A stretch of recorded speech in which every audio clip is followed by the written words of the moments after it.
હું એક નાની વાત કરું, બાપુની હયાતી પ્રસંગની વાત કરું. આપ સૌને ખ્યાલ છે, જૂની પેઢી કે બિરદાસ બાપા સાંજના સમયે હનુમાનજીનું જે મંદિર છે આપણું, એ હનુમાન મંદિરના ઓટલે આવીને બેસતા પૂજ્ય બાપા. અને એમના નિજાનંદમાં યાદ રાખજો, એ મેલી પોતડી હોય, મેલી બંડી હોય, દાઢી વધેલી હોય, વાળ છૂટા હોય, હાથમાં લાકડી હોય, પણ એ લગર વગર નહોતા. એ લગર વગર જરાય નહોતા, એ નિજાનંદમાં હતા. એ રીતે બાપા એક વખત નિજાનંદમાં બેઠેલા હનુમાન દાદાના ઓટલે, અને એક બેઠી દડીનો પણ મજબૂત શરીર વાળો, થોડુંક મજબૂત શરીર વાળો માણસ, દાઢી પીળી પડી ગયેલી, લુંગી પહેરેલી, માથે લુંગી બાંધેલી, એટલે ફકીર ઓલિયો માણસ, એ ઢેલ નાખતો નાખતો નીકળ્યો, બોલતો બોલતો નીકળ્યો કે કોઈ ગરીબની મદદ કરો, કોઈ રાંકની મદદ કરો, પરવરદિગાર તમારું, એ મુસ્લિમ સજ્જન હતા, પરવરદિગાર તમારું અભરે ભરશે, કોઈ રાંકની મદદ કરો. બે ચાર વખત નીકળ્યો એટલે બિરદાસ બાપુએ એને બોલાવીને પૂછ્યું કે આપ કોણ છો, ક્યાંથી આવો છો? એટલે કીધું કે બાપુ હું દરગાહનો મુંજાવર છું અને ખંભાતથી આવું છું. તો કે શું હતું, શેની ટેલ છે? તો કે બાપા મારી દીકરીની શાદી છે 3 મહિના પછી, અને 500 રૂપિયાની મારે ટેલ છે, 500 રૂપિયાનો ખર્ચ છે, મારી પાસે રૂપિયો નથી. હવે એ સમયે 5-25 રૂપિયા નહોતા કોઈ પાસે, ત્યારે એને 500 રૂપિયાની એને જરૂરિયાત હતી. બાપાએ કીધું કાંઈ વાંધો નહીં, તમે મઢીએ આવો. એટલે બાપા વયા ગયા. પછી એને ગામના 2-4 જણાને પૂછ્યું કે ભાઈ આ કોણ હતા? એ નહોતા ઓળખાણમાં, એ પરિચિત નહોતા. એટલે પૂછ્યું કે ભાઈ આ સાધુ જે હમણાં ગયા એ કોણ હતા? એટલે ગામવાળાએ એમ કીધું કે ભાઈ જયારે પણ કઈ ફંડ ફાળાની વાત હોય કે કોઈ જરૂરિયાતમંદ આવે ત્યારે એને છેલ્લે તો અમારે મઢીએ જ જવું પડે છે, અને તમને તો બાપુએ બોલાવ્યા છે, એટલે તમારે બિલકુલ સંકોચ રાખ્યા વગર તમે જાઓ અને બાપાને વાત કરો, તમારું કામ થઈ જશે. એટલે મુંજાવર જે હતા એ આશ્રમે આવ્યા. એટલે બાપાએ પેલા કીધું કે ભાઈ આમને મુંજાવરને પેલા પ્રસાદ લેવડાવી લ્યો. પ્રસાદ લેવડાવ્યો એટલે પછી બાપાએ પૂછ્યું બોલો.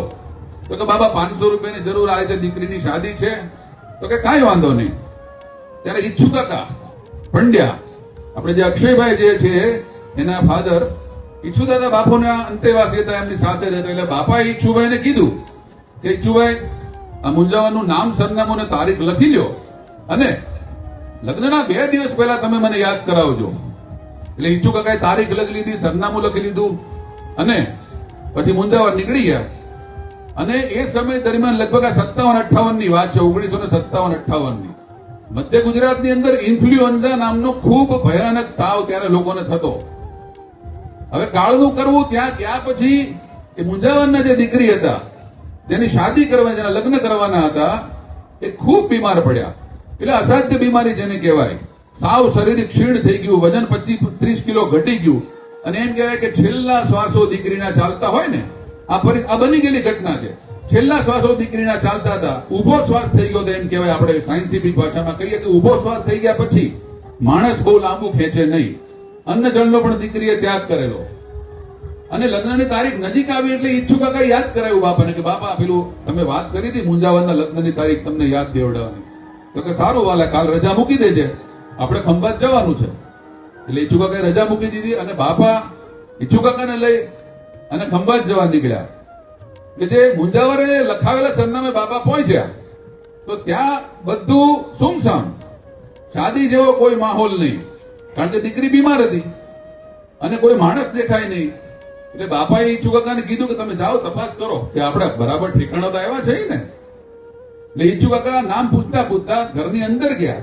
તો ઘરની અંદર એક ખાટલા ઉપર દીકરીને સુવડાવેલી, ઓળખાય નહીં એવું શરીર થઈ ગયેલું, અને આજુબાજુ 5-25 માણસો બેઠીને તસબીહ, એટલે મુસ્લિમ લોકો જે માળા કરે, મુસ્લિમ સમાજની અંદર આપણે માળા કહીએ, એ લોકો તસબીહ કે તસબીહ કરતા હતા અને પરવરદિગારની બંદગી કરતા હતા કે જેથી કરીને દીકરીનું મૃત્યુ શાંત રીતે થાય. એટલે ઈચ્છુ કાકાએ મુંજાવરને બોલાવ્યા. એટલે મુંજાવરે પૂછ્યું કે ભાઈ તમે કોણ છો? એટલે બધું યાદ દેવડાવ્યું કે બાપા આવ્યા છે. બાપા આવ્યા છે એમ સાંભળ્યું એટલે મુંજાવર દોડીને તરત બાપાની ગાડી પાસે આવ્યા અને બાપાને કીધું કે બાપા અંદર આવો. બાપા અંદર ગયા.